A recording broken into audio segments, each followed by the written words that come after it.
তোমরা অনেকেই বলো যে ভাইরাল প্লেয়ারদের দিকে না তাকায় ভালো খেলে এমন আন্ডারডগ প্লেয়ারদের খুঁজে বের করলে কি হয়। খুঁজলে ভালো খেলে এমন আন্ডারডগ ই স্পোর্টস প্লেয়ারও রয়েছে। সবাই তো আর টাকার জন্য খেলে না, কেউ কেউ এমনও আছে যে বড় হওয়ার জন্য খেলে। তাহলে ভাই এখন আমি কিছু কথা বলবো যেগুলো দুঃখজনক হলেও এটাই সত্য।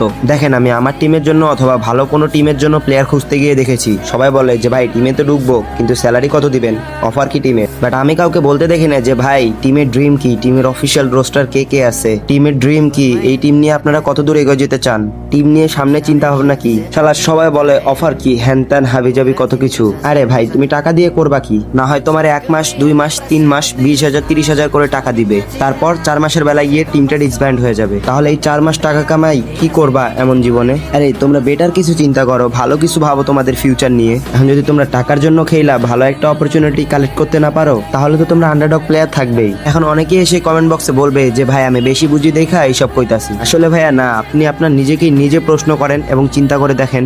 Камине в 6 утра, фотография